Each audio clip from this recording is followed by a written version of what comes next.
Et si l'Afrique était en train d'écrire une nouvelle page de son histoire? Un jeune capitaine, inconnu du grand public il y a encore 2 ans, est en train de bouleverser les règles du jeu. Il rend le pouvoir au peuple, défie les anciennes puissances et incarne l'espoir d'un continent longtemps brisé. Son nom, Ibrahim Traoré.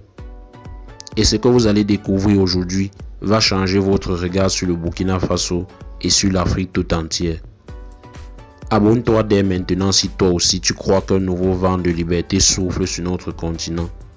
Bienvenue sur Tempête de l'info, là où l'Afrique s'exprime, se défend et se relève. Avant l'arrivée du capitaine Ibrahim Traoré, le Burkina Faso vivait l'un des moments les plus sombres de son histoire. Le terrorisme avait conquis près de 40% du territoire. Les écoles fermaient, les routes étaient coupées et des millions de Burkinabés vivaient dans la peur. Les gouvernements précédents semblaient impuissants ou complices. C'est dans ce chaos qu'un jeune officier inconnu du grand public, Ibrahim Traoré, décide de prendre ses responsabilités. Le 30 septembre 2022, le capitaine Ibrahim Traoré renverse le pouvoir en place. Contrairement à d'autres putschistes, il ne promet pas le pouvoir éternel, mais le salut du peuple. Très vite, son discours tranche avec les habituels dirigeants, sincères, directs, patriotiques. Il se dit au service du peuple et de la patrie, et non des intérêts étrangers. Dès sa prise de fonction, Ibrahim Traoré lance une nouvelle stratégie militaire. Il renforce les moyens de l'armée, recrute des milliers de volontaires pour la défense de la patrie et met en place un commandement plus agressif sur le terrain.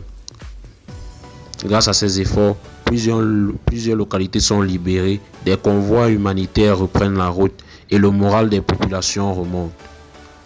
Il déclare que la guerre contre le terrorisme est une guerre pour la survie du pays. Mais pour Ibrahim Traoré, la sécurité passe aussi par l'indépendance réelle du Burkina Faso. En janvier 2023, il demande le retrait immédiat des troupes françaises.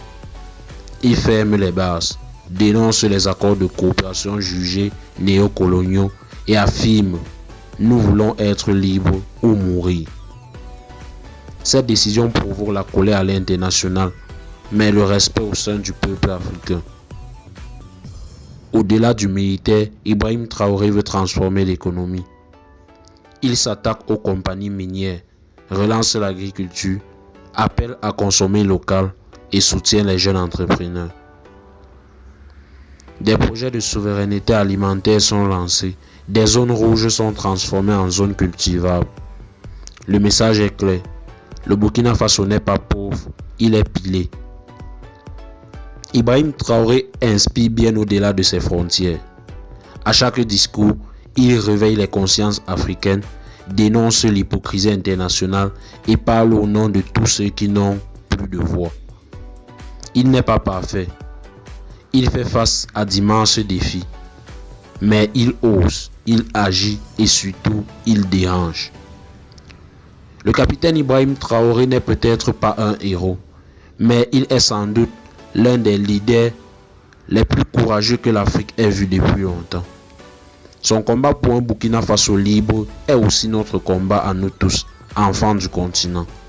Si tu crois en une Afrique digne, forte et souveraine, like cette vidéo, partage-la partout et abonne-toi à Tempête de l'info. Ensemble, faisons entendre nos voix.